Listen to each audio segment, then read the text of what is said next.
महाराष्ट्र का सीएम कौन होगा, ये जानने की जिज्ञासा लोगों में लगातार बढ़ती जा रही है। एकनाथ शिंदे से सीएम की कुर्सी का मोह छूट नहीं रहा है। महाराष्ट्र चुनाव में बीजेपी सबसे बड़े दल के रूप में उभरकर सामने आई है और देवेंद्र फडणवीस का नाम तय माना जा रहा है अगले मुख्यमंत्री के लिए। नमस्कार, मैं हूं रितिका और आपका स्वागत है हमारे डिजिटल प्लेटफॉर्म पर। आज हम आपको मिलाने वाले हैं उस नेता से जो महाराष्ट्र की राजनीति के सुपर हीरो हैं।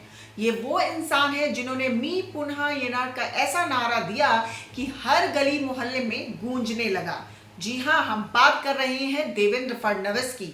आरएसएस के काफी करीबी रहे फडणवीस का जन्म 22 जुलाई 1970 को नागपुर में हुआ। बचपन में ये बहुत सीधे साधे बच्चे थे, मगर किसे पता था कि ये लड़का आगे चलकर राजनीति का शेर बन जाएगा। उन्होंने पढ़ाई नागपुर के प्रतिष्ठित स्कूलों से की, लेकिन असली पढ़ाई हुई संघ के शाखा में। संघ ने इन्हें राजनीति का ABCD सिखाया। दोस्तों, यहीं से शुरू हुई फडणवीस की फॉरवर्ड जर्नी। फडणवीस ने अपनी राजनीति की शुरुआत नागपुर म्युनिसिपल कॉर्पोरेशन से की। 21 साल की उम्र में ये सबसे कम उम्र के पार्षद बने और फिर पीछे मुड़कर कभी नहीं देखा। 1999 में पहली बार विधायक बने और जब 2014 आया तब तो कमाल ही हो गया। महाराष्ट्र के सबसे कम उम्र के मुख्यमंत्री बन गए। अब बात करते हैं 2019 की। विधानसभा चुनाव से पहले फडणवीस ने एक नारा दिया, मी पुनः येणार, यानी कि मैं फिर आऊंगा। पूरा महाराष्ट्र इस नारे से गूंज उठा, लेकिन ट्विस्ट आया। फडणवीस मुख्यमंत्री नहीं बन पाए और शिवसेना, कांग्रेस और एनसीपी ने मिलकर सरकार बना ली।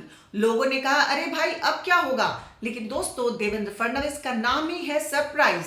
2022 में उन्होंने ऐसा गेम पलटा कि खुद डिप्टी सीएम बन गए।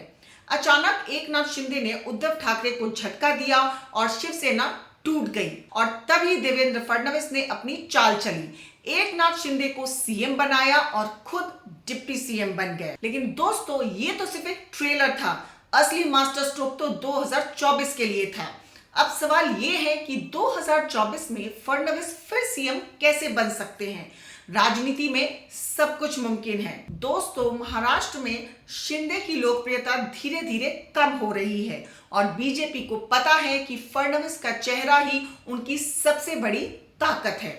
महाराष्ट्र विधानसभा चुनाव 2024 में बीजेपी की महायुति ने 230 सीटों के साथ धमाकेदार जीत दर्ज की, जबकि शिवसेना और एनसीपी ने 57 और 41 सीटें जीती। ये नतीजे बीजेपी की अगुवाई में सरकार बनाने की मजबूत स्थिति दिखा रहे थे। शिवसेना नेता और केयरटेकर मुख्यमंत्री एकनाथ शिंदे ने संकेत दिया कि वो फडणवीस को आगे बढ़ाने के लिए तैयार हैं। सूत्रों के अनुसार बीजेपी और महायुति के नेताओं ने शिंदे के साथ बैठक में यह सहमति बनाई कि वो अब उप मुख्यमंत्री की भूमिका निभाएंगे। इधर शिंदे जब से दिल्ली में केंद्रीय गृह मंत्री अमित शाह से मिलकर लौटे हैं, वो बीमार हो गए हैं। हालांकि रिपोर्ट्स के अनुसार उनको बुखार और थ्रोट इन्फेक्शन हुआ है, पर कुर्सी हाथ से जाने का सदमा उनसे बर्दाश्त नहीं हो रहा है। पहले ही साफ कर दिया गया है कि मुंबई के आजाद मैदान में शपथ ग्रहण समारोह 5 दिसंबर को होगा। इस समारोह के दौरान प्रधानमंत्री नरेंद्र मोदी भी मौजूद रहेंगे। इस दौरान सीएम के साथ साथ 2 डिप्टी सीएम भी शपथ लेंगे। इस दौरान अन्य मंत्री शपथ लेंगे या नहीं, या फिर कौन कौन मंत्री शपथ लेंगे, इसका फैसला 5 दिसंबर को ही होने वाली महायुति के बड़े नेताओं की बैठक में आखिरी निर्णय होगा। इधर बीजेपी ने राज्य में विधायक दल की बैठक के लिए सेंट्रल ऑब्जर्वर्स नियुक्त किए हैं। पार्टी अध्यक्ष जेपी नड्डा ने केंद्रीय वित्त मंत्री निर्मला सीतारमण और गुजरात के पूर्व मुख्यमंत्री विजय रूपाणी को इस जिम्मेदारी के लिए चुना है।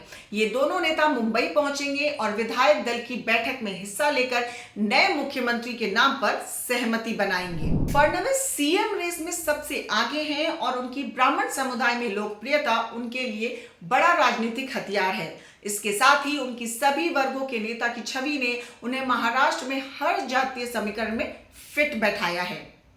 वो सिर्फ ब्राह्मण समुदाय के नेता नहीं, बल्कि एक ऐसा चेहरा है जो हर वर्ग को जोड़ते हैं। चलिए आपको जरा महाराष्ट्र की जातीय समीकरण की भी जानकारी दे दे। महाराष्ट्र के जातीय समीकरण में सबसे बड़ी आबादी मराठा समुदाय की है, जिसके चलते ही सूबे की सत्ता पर मराठा समुदाय का लंबे समय तक कब्जा रहा है।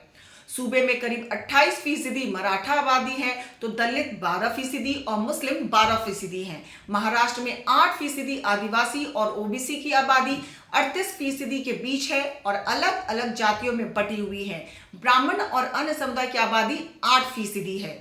ओबीसी में मुस्लिम ओबीसी जातियां भी शामिल हैं। इसके अलावा ओबीसी में तमाम जातियां हैं, जिसमें तेली, माली, लोहार, कुन्नी, धनगर, घुमुतु, कुणबी और बंजारा जैसी 356 जातियां शामिल हैं। इस तरह दलित जातियां महार और गैर महार के बीच बटी हुई हैं। महार की जातियां नवबौद्ध धर्म के तहत आती हैं, तो गैर महार जातियां मंग, मातंग, चंबर ने भी नवबौद्ध अपना रखा है। अगर बात करें महाराष्ट्र की ब्राह्मण राजनीति की, तो दोस्तों महाराष्ट्र में ब्राह्मण वोटर्स की संख्या बहुत ज्यादा नहीं है, लेकिन उनका राजनीतिक प्रभाव बड़ा है। बीजेपी ने फडणवीस को आगे रखकर ब्राह्मण समुदाय को एकजुट किया। ब्राह्मण समुदाय जो पहले कांग्रेस का समर्थन करता था, अब बीजेपी की तरफ खिंच गया है और यही फडणवीस की सबसे बड़ी ताकत है। वो एक ब्राह्मण नेता है, लेकिन हर वर्ग के लिए काम करने की छवि रखते हैं। फडणवीस की कुछ खास बातें जानते हैं आप? ये गुस्से में भी शांति से बात करते हैं। इनके पास फैक्ट्स और फिगर्स का खजाना है और सबसे बड़ी बात, ये हमेशा ग्राउंड पर एक्टिव रहते हैं। उनका digital India mission, infrastructure development और किसानों के लिए योजनाएं काफी पॉपुलर हैं। अब एक मजेदार किस्सा सुनिए। कहा जाता है कि देवेंद्र जी को क्रिकेट बहुत पसंद है। एक बार उन्होंने मजाक में कहा, अगर मैं नेता ना होता तो शायद क्रिकेटर होता। सोचिए, अगर फडणवीस क्रीज पर होते तो हर बॉल पर छक्का मारते, जैसे राजनीति में मारते हैं। अगर आपको यह वीडियो पसंद आई हो तो लाइक, शेयर और सब्सक्राइब करना ना भूलें।